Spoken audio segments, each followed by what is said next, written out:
1 মাস আগে যে আপনাদের কথা দিয়েছিলাম যে আমি কিন্তু 1 মাস পরে এর আপডেটটা জানাবো, আমি কিন্তু সেই কথা রেখেছি। আপনাদের সাথে যে কথা দিয়েছিলাম, বিশ্বাস করেন আপনারাও অবাক হয়ে যাবেন আমার বিশ্বাস সেই আপডেটটা দেখার পরে।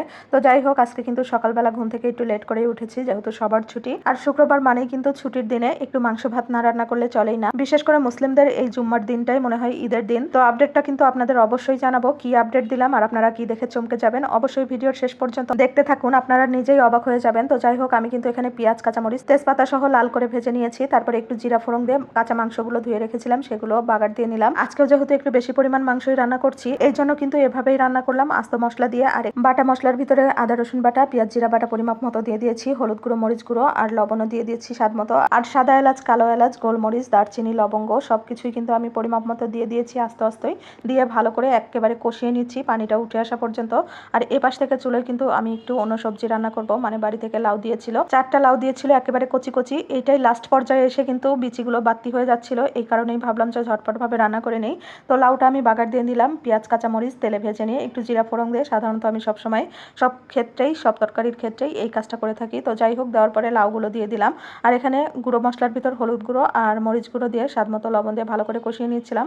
যেহেতু আমার কড়াইটা খুব ছোট হয়ে গিয়েছে, অন্য একটা কড়াই চেঞ্জ করে নিলাম। এর ভিতরে কড়াই থেকে লাউগুলো ঢেলে দিলাম, ওই কড়াইতে আটছিল না। আর এই যে লাস্টে যে পাতলা করে কেটে রাখা লাউগুলো দিলাম, এটা ভেবেছিলাম যে রাত্রিবেলায় ভাজি করব, এই জন্য এভাবে কেটে নিয়েছিলাম। তো ওটা আর ভাজি করা হয়নি, এর ভিতরে দিয়ে দিলাম। দিয়ে দেওয়ার পরে ছোট ছোট চিংড়ি মাছের শুটকিগুলো ধুয়ে রেখেছিলাম সেগুলোও দিয়ে ভালো করে কষিয়ে নিব। আর এই লাউয়ের পানি থেকে যতটুকু পানি উঠে আসবে এই পানিটা দিয়েই ভালো করে কষাবো, তাহলে কিন্তু লাউটা খেতে অনেক পরিমাণে মিষ্টি মিষ্টি লাগবে। আর লাউয়ের ভিতরে কিন্তু আমি কাঁচামরিচের পরিমাণও বেশি দিয়েছি, আর গুঁড়ো মরিচ একটুখানি দিয়েছি। লাউয়ে তেমন একটা গুঁড়ো মরিচ না দিলেও চলে, তারপরেও আমি একটু দিয়েছি। তো যাই হোক, ভালো করে কষানো হয়ে গেলে, পানিটুকু শুকিয়ে গেলে একটু ঝোলের পানি দিয়ে দিলাম।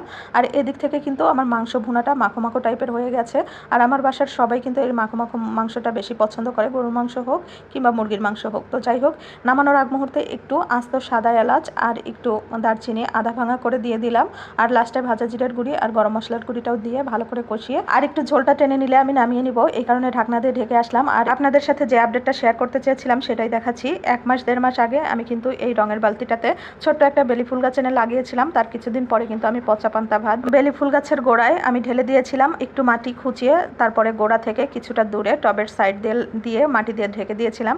আর সেই গাছটাই আমি দেখাতে চাচ্ছিলাম আপনাদের 1 মাস পরে, 1 মাসের বেশি হতে পারে। তো যাই হোক, দেখতেই তো পাচ্ছেন গাছের গ্রোথ কিন্তু মাশাল্লাহ। আর প্রত্যেকটা ডগায় ডগায় ঝোপালো ঝোপালো কলি এসেছে, আর ফুলগুলো তরতাজা আর বেশি বড় সড়ও হয়েছে।